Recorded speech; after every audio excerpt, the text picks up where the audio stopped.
Ahoy there! When I first started making videos here on YouTube, I didn't shy away from showing my face or my backdrop. I'm an honest person, so today I thought I'd invite you into my little slice of life here at headquarters. This is my room. It may not look like much, but it's got it where it counts. Starting on the east-facing wall is this corner desk. This desk used to be my daily driver back in the early years of my channel, sticking around when my family moved in late 2019, or early 2020. This Toshiba HD TV used to be my main monitor for PC and Switch, but that's no longer the case. This desk now houses my Switch and the unassuming XP gaming PC I worked on back in 2022. It's also currently overflow storage for things that won't fit on my bookcase or in my closet.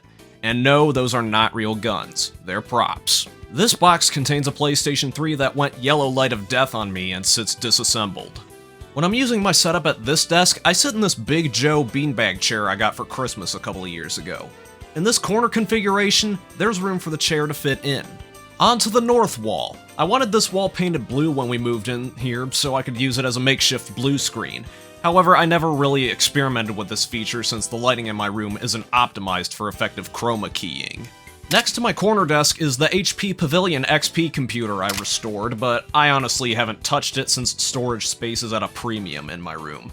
It also turns out that retro PCs aren't really popular on the channel. Moving along, there's yet another old PC. This one's from my short time as an apprentice at my local computer store. This was the first PC I cobbled together with spare parts all by myself. It's not going to run anything remotely modern, and it doesn't even have a hard drive in it right now, but I still don't know what to do with it. On to the elephant in the room, the retro gaming setup. It's some entertainment center someone gave away, and it just so happened to fit this Sylvania CRT TV that's been in my family ever since I could remember things. It's no Sony Trinitron, nor is it a professional video monitor, but it still works, and it's something I'm hanging on to until either I die or it dies. On top of the unit is where I keep some decoration in my Nintendo 64. My family also had this N64 for as long as I can remember, and I love it. F-Zero X is proudly on display.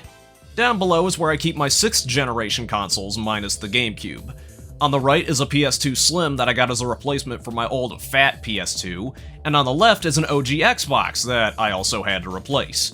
Unfortunately, the replacement Xbox was one with a bad clock capacitor, so I had to yank that sucker out like a rotten tooth. At the bottom is the storage compartment. This is where I store all the consoles I have, including my family's Super Nintendo and PlayStation, my brother's GameCube on permanent loan to me, my Model 2 Sega Genesis, and my Retron 2 NES clone. On the doors is storage for my games and my small DVD collection. I keep PlayStation games on the left door as well as my NES Tetris cartridge. On the right is where I keep most of my Xbox games, my Xbox 360 copies of Bungie-era Halo, and the DVD selection of Alita Battle Angel, Alien, and Season 1 of Mighty Morphin Power Rangers. I keep all that plugged into a surge protector because I learned my lesson from when lightning struck right next to my house and fried a lot of my stuff. Moving on to my bookcase. On the top is where my reborn Kamba drone lives. I might talk about that in the near future. Next to it is our modem. The top shelf houses all my Super Nintendo games, a few of my PC games in the box, and all my N64 games. Yes, that's Donkey Kong 64, and yes, that's Majora's Mask. This shelf is guarded by Zero, my old CQB Spartan, the White Ranger, Master Chief, Spartan Thorn, and Falco. The middle shelf is the home of my PS2 collection and the overflow of Wii games in my basement. And no, I am not a Funko Pop collector. Dad and Ugly Mofo are all I need to guard my shelf.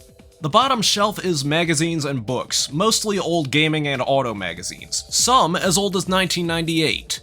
Over here on the west wall is this shelf of miscellaneous things. The top shelf is where I keep all my game system repair tools. And yes, that's a soldering kit, and no, I still haven't learned how to solder yet. The middle shelf is miscellaneous things, but is home to my LEGO Speed Champions collection. The bottom shelf is what I call the controller graveyard, containing working, broken, and disassembled controllers. I'll fix them someday, but not today. On this wall is my sleeping quarters, pretty self-explanatory. Under the bed is this shelving unit I store controllers in. It also serves as a spot for spare PC parts on the second-to-last drawer. On my dresser is my broken Xbox 360S in this box. It's too bad I can't find a more permanent fix for it. The fixes I've seen online only extend the life of the console by a year or so. Next to my curtain is this Sega flyer that came with my Model 2 Genesis. The opposite side is an advert for Jurassic Park, but I think the flyer side is a much better time capsule of the era. Now for the real meat and potatoes of my room on the north wall. This shelving unit holds a lot of random crap, with the bottom shelf devoted to spare parts for PC and consoles. Then there's my main desk. This is where I do all my work, or some reasonable facsimile of it. From left to right, this is an HP desktop with a 2nd gen Intel Core i5 that I wanted to use in an arcade machine project. But because of budget reasons, it sits on my desk. The first monitor in my triple monitor setup is an NEC Multisync 90GX2 from the mid-2000s. And yes, it used to belong to a church. In the middle is one of my new favorite monitors from the late 2000s, the HP W2408H. It's a 16x10 monitor that is a maximum resolution of 1920x1200, has an HDMI port, and this is the kicker, can rotate 90 degrees for vertical use. I actually used this in its vertical orientation in an earlier room layout. It took me a bit of getting used to since it's 16x10, but this is pretty much my main monitor. That is, if it wasn't for the third monitor. It's a Hitachi SuperScan Elite 751 CRT monitor. I picked this up from a local architectural salvage store during a liquidation sale, and it almost broke my back! This replaced a different CRT monitor I tried using in 2023, but that thing was on its last legs going into 2024. This hunk can achieve a refresh rate of up to 85Hz at lower resolutions. However, I mainly use this for games that support 4x3 and 75Hz. Even then I have to set it to 60Hz because it causes weird stuttering on my PC. Speaking of which, this is the heart and soul of my setup. It's a custom build powered by a 3rd gen AMD Ryzen 7 with 16GB of RAM, though I've likely upgraded to 32GB by the time you're watching this. It also has a 1TB NVMe SSD, a 2TB hard drive, and an ASRock Radeon RX 7600 XT with 16GB of VRAM. If I wasn't doing YouTube, I could have only dreamed of upgrading to that GPU. It's a budget beast, though not without its faults compared to Nvidia cards. The mic I'm using right now is actually the first mic I ever bought. It's the venerable Blue Yeti Nano. Though Logitech gobbled up Blue and killed them off, the Yeti Nano was one of the best entry-level mics of the time. I thought it broke at some point, but it turns out it's totally fine for the most part. I just had to adjust the settings and make sure it's plugged in correctly from time to time. I have it screwed into this boom arm clamp to the back of my desk and use a pop filter in front of it since I have such a broad vocal range. Being both autistic and Midwestern means that I'm pretty loud even when talking normally. Some knickknacks on my desk include a rotation of Hot Wheels and LEGO Speed Champions cars, this foam salt shaker from Combo Breaker 2023, and a spot where my Vivitar camera would be if I wasn't using it to film this video. If you ask me what I keep in my desk drawers, I wouldn't tell you because it's classified. Then there's my closet, which I won't show you because it also contains personal info, but inside my closet is where I store other crap, like my squid hat.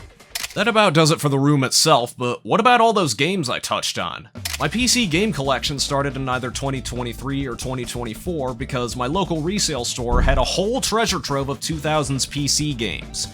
Most of the good ones like Fear or GTA 4 were snapped up almost immediately, but my collection began with Doom 3 and Painkiller. There was a surprising amount of PC software in these boxes around where I am. The problem is that I don't have anywhere else to store them since my bookcase is full. Speaking of which, we move back to the bookcase for everything on it, starting with the Super Nintendo. I've had all these games growing up, with my last purchase being Tetris 2, but that was like 15 years ago. At this point, it's too late to snag any more SNES games outside of sports games, but that's fine because the SNES was never my preferred console. For N64, I've already gone over this collection on the channel, and it remains unchanged. The last game I got had to have been NBA Showtime, either that or F-Zero X. I'm also satisfied with where my N64 collection is. For PS2 games, this is a tough one. On one hand, it's the 6th generation console and has the most games. On the other, I want to start fleshing out my Xbox collection. My most recent pickup was Splashdown Rides Gone Wild, which I got because Metal Jesus sings his praises for this watercraft racing game. I'll have to try it out sometime. I'm not quite happy with this collection, mainly because I have too many old sports games, but I've got a few games in here that I really enjoy. Oh, wait, I missed my Switch games. I don't actually keep them in their boxes, but I rather keep them in this Switch carrying case. I'm still trying to find the one game that'll make me want to play on my Switch more often, but I've been striking out thanks to the archaic online multiplayer requirements and sad fact that the Switch is too weak for modern games. And also because modern games suck. The only reason I've got Super Mario 3D All-Stars is because of artificial scarcity. I can't stand playing 3D Mario games. And no, I'm probably not gonna buy a Switch 2. In the entertainment unit, I never really cared to expand my Genesis or NES collections. I was a Nintendo and Sony kid growing up and had no attachments to the Sega consoles. My Genesis collection came with my Model 2 and was mostly sports games. 2 of them didn't work. If Street Fighter 2 wasn't so expensive and Streets of Rage 2 wasn't so hard to find unmodded, I would have kept going with trying to build a well-rounded Genesis collection. For the NES, Tetris was all I needed since, well, I love Tetris. This is all I want for the console, outside of a legitimate NES, but it's way too late for that, and a lot of games for the NES just haven't aged all that well. I got my fill of 3D platforming on PlayStation mostly thanks to Spyro 2 Ripto's Rage. I adore that game. I think my last pickup for PS1 had to be the original Gran Turismo, but I don't see myself playing it often since I have Gran Turismo 2. GT2 is basically the first game, but better in every other way. I don't see a need to plug in my PS1 since I have a PS2 and that can play every PS1 game. My Xbox collection is the one I want to build up, but something's been keeping me from playing on it, or hell, any of my old systems. I think I'll get to that in a minute, but right now my Xbox collection is something. I've got Halo and Halo 2, really, they're essential titles for the console, a couple of crappy EA Sports games, the non-remix version of Midnight Club 3, Burnout Revenge and Burnout 3, 007 Nightfire, and NBA Street Volume 2. There sure are a lot of EA games in this collection. The latest game to join my Xbox collection is Burnout 3 because it's still awesome and it's the version that supports custom soundtracks. I actually have 2 copies of this game, but whoever refurbished this copy absolutely destroyed the disc. And that, in all essence, is my room. Not much going on here, but it's my space, and I love it for that. But I can dream, right? Here's what my dream studio / game room is. It would be like a closet with soundproofing for recording voiceovers and possibly music without bad acoustics, as well as having the necessary power and audio cables routed to my computer through the wall so I can do voice work from the booth.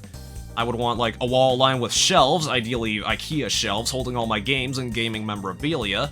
I'd want a custom arcade machine that makes use of one of the 2 PCs I have lying around, either that or a real arcade machine, or one of those all-in-one cabinets. I'd want a space to put all my posters on the walls. I'd want a spot for my main PC setup retaining my current desk or something similar to it. I'd want a spot for my retro PC setup somewhere. I'd want like maybe a small bar to serve drinks and appetizers to friends. A spot for like a larger old school entertainment unit that would fit this CRT that I have and all my retro consoles. Maybe stuff like a work rig, a workbench for electronic repairs of PC builds, maybe a pool table or a poker table, or maybe even a sim racing rig. I don't know. Good dream, right? Well, that's the way things are with my channel right now, and it's only going to be a dream. I see myself as a perfectionist, and that gives me unrealistic expectations. My almost obsessive commitment to making the most out of my small space, in turn, makes me realize just how small it is. It's almost like a paradox. I'm outgrowing this place and want to spread my wings, so to speak. My ambitions are also kept in check by my lack of budget. Ever heard the phrase, putting your money where your mouth is? Even though I graduated college, I ended up in the worst possible time to look for a job, much less a career. It puts a damper on expanding my game collections, especially considering that retro games are more expensive than they were 10 years ago. Then there's YouTube. My commitment to making good content is also constrained by budget and perfectionism. One of the reasons I haven't been doing a lot of capture on real hardware for retro games is that I'm trying to find the most cost-effective way to get gameplay footage that looks clean and is at 60 frames per second. I know, that sounds like a lot. This Elgato device I have only captures at 30 FPS, though it's of much higher quality than cheap AV capture cards on Amazon. I feel like at this point I've moved beyond pointing a camera at a screen for YouTube. This might be one of the biggest reasons I haven't been engaging with my older consoles as much as I used to, and I've been playing PC games for as long as I've been doing YouTube. So with all that in mind, where do I go next for the channel?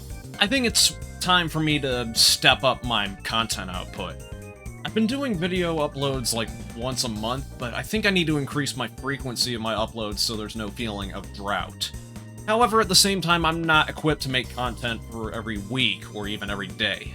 On top of that, my backlog has caught up to me many times, and I haven't hired an editor because I prefer creative control over what goes into my videos, even if I gave them concise instructions. And also because I don't have a budget. It only makes sense for me to start doing either 2 uploads a month or an upload every 3 weeks. That way it gives me to do things, since I don't have a job, and it allows me to rebuild my backlog and stay engaged with you guys. On the topic of engagement, I migrated to Blue Sky, so you can go follow me over there for updates on videos or other weird things that cross my mind.